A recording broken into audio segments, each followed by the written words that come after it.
നമസ്കാരം, എൻ്റെ പേര് ഐശ്വര്യ ക്രിസ്റ്റഫർ. ഹെഡ്ജിന്റെ മാർക്കറ്റ് ടോക്കിലേക്ക് സ്വാഗതം. വിദേശ നിക്ഷേപകർ ഈ മാസം പിൻവലിച്ചത് 64,000 കോടി. ജനുവരിയിൽ ഇതുവരെ വിദേശ നിക്ഷേപക സ്ഥാപനങ്ങൾ ഇന്ത്യൻ ഓഹരി വിപണിയിൽ നിന്ന് പിൻവലിച്ചത് 64,156 കോടി രൂപ. കഴിഞ്ഞ ആഴ്ച മാത്രം 19,760 കോടി രൂപയുടെ ഓഹരികളാണ് വിദേശ നിക്ഷേപക സ്ഥാപനങ്ങൾ വിറ്റത്. രൂപയുടെ മൂല്യത്തകർച്ചയും US ബോണ്ട് യീൽഡിലെ വർധനവും വിദേശ നിക്ഷേപകരുടെ വിൽപ്പനയ്ക്ക് ആക്കം കൂട്ടി.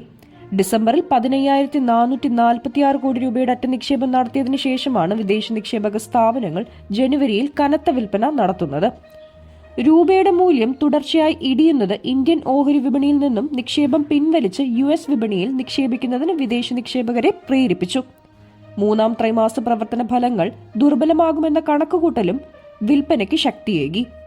കഴിഞ്ഞ ആഴ്ച അധികാരത്തിലേറിയ US പ്രസിഡന്റ് ഡൊണാൾഡ് ട്രംപിന്റെ നയങ്ങളെ ചുറ്റിപ്പറ്റിയുള്ള അനിശ്ചിതത്വവും ഓഹരി വിപണി പോലുള്ള റിസ്കേറിയ നിക്ഷേപ മാർഗങ്ങളിൽ നിന്ന് അകലം പാലിക്കാൻ നിക്ഷേപകരെ പ്രേരിപ്പിക്കുന്ന ഘടകമാണ്. ഡോളർ സൂചിക 108-നും US ബോണ്ട് യീൽഡ് 4.5% മുകളിൽ തുടരുന്നിടത്തോളം വിദേശ നിക്ഷേപക സ്ഥാപനങ്ങളുടെ ഇന്ത്യൻ ഓഹരി വിപണിയിലെ വിൽപ്പന തുടരാനാണ് സാധ്യതയെന്നും വിദഗ്ധർ ചൂണ്ടിക്കാട്ടുന്നു. കഴിഞ്ഞ ഒക്ടോബർ മുതലാണ് വിദേശ നിക്ഷേപക സ്ഥാപനങ്ങൾ വിൽപ്പന തുടങ്ങിയത്. ഡിസംബറിൽ വിൽപ്പന നിർത്തി അവ വാങ്ങാൻ തുടങ്ങിയെങ്കിലും ജനുവരിയിൽ വീണ്ടും കരടികളുടെ റൂളിലേക്ക് മാറി. കഴിഞ്ഞ 10 വർഷ കാലയളവിൽ 6 തവണയും ജനുവരി മാസം വിദേശ നിക്ഷേപക സ്ഥാപനങ്ങൾ വിൽപ്പന നടത്തുകയാണ് ചെയ്തിട്ടുള്ളത്. 2022 ജനുവരിയിലായിരുന്നു ഏറ്റവും കനത്ത വിൽപ്പന. 33,303 കോടി രൂപയുടെ വിൽപ്പനയാണ് അന്ന് നടത്തിയത്. ഈ റെക്കോർഡ് ഈ വർഷം മറികടക്കുമെന്നാണ് ഇതുവരെയുള്ള വിൽപ്പനയുടെ കണക്കുകൾ സൂചിപ്പിക്കുന്നത്. കനത്ത വിൽപ്പനയെ തുടർന്ന് ഇന്ത്യൻ ഓഹരി വിപണിയിലെ വിദേശ നിക്ഷേപക സ്ഥാപനങ്ങളുടെ ഉടമസ്ഥാവകാശം 16.2% കുറഞ്ഞു. 10 വർഷത്തെ ഏറ്റവും താഴ്ന്ന നിരക്കാണ് ഇത്. നിഫ്റ്റി 22,850 താഴെ. ഈ ആഴ്ചയിലെ ആദ്യ വ്യാപാര ദിനത്തിൽ ഓഹരി വിപണി നഷ്ടം രേഖപ്പെടുത്തി.